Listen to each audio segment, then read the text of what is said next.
Interview 1. Welcome to Culinary Trends. Today, we're discussing the rise of food trucks with Mr. James, a food industry consultant. Mr. James, thank you for joining us. Thank you for having me. Food trucks seem to be everywhere these days.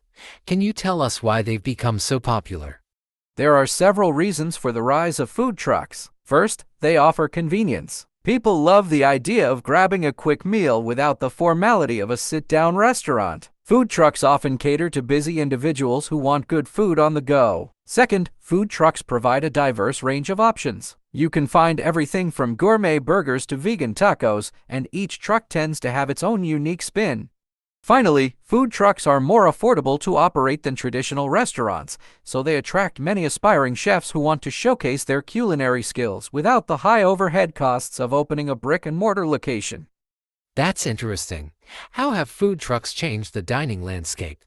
Food trucks have definitely changed how people think about dining. Traditionally, people would associate street food with lower quality, but that has changed dramatically. Now, many food trucks are run by professional chefs who use high-quality ingredients to create gourmet meals. Some food trucks even have cult followings, with people waiting in line for hours just to try a particular dish. In fact, many well-established restaurants started out as food trucks, which helped them build a customer base before moving into a permanent location. Do you think food trucks are here to stay, or is this just a passing trend? I think food trucks are here to stay. While trends in food do come and go, the flexibility of food trucks allows them to adapt to changing tastes. They can easily change locations, experiment with new menus, and even collaborate with other trucks or local events. Plus, with the rise of social media, food trucks can market themselves effectively, letting people know exactly where they are and what they're serving. I see food trucks continuing to thrive in the future. Interview 2.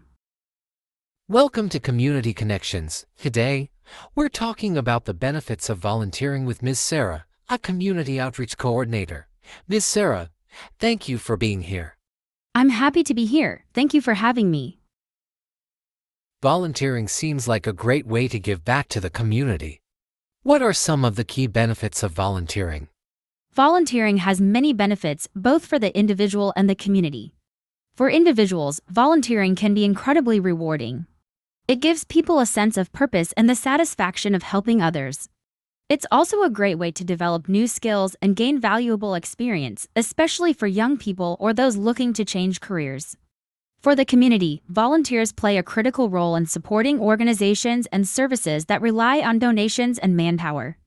Volunteers help provide essential services that might otherwise be unavailable or underfunded. That's a great point. Can volunteering also have an impact on a person's mental health? Absolutely. Research has shown that volunteering can improve mental health by reducing stress, anxiety, and depression. Helping others and contributing to a greater cause gives people a sense of accomplishment and boosts their self-esteem. It also provides social connections, which can reduce feelings of loneliness and isolation. Many volunteers develop strong friendships with the people they work with, which can further enhance their sense of belonging. What advice would you give to someone interested in volunteering but doesn't know where to start? I would suggest starting by thinking about what causes you're passionate about. Do you care about the environment, helping the homeless, or working with children? Once you have an idea of what you're passionate about, you can start researching organizations in your area that align with those interests. It's also important to consider how much time you can commit. Volunteering doesn't have to be a huge time commitment. Even a few hours a month can make a big difference. Interview 3. Welcome to Mind Matters. Today, we're discussing the psychology of procrastination with Dr. Rachel, a psychologist who specializes in behavioral science. Dr. Rachel, thank you for joining us. Thank you for having me. It's a pleasure to be here. Procrastination is something that affects many people.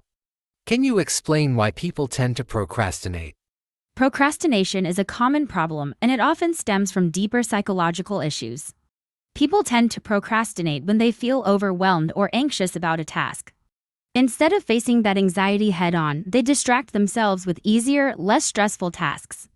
Another reason people procrastinate is due to perfectionism. If someone believes they can't complete a task perfectly, they may delay starting it altogether.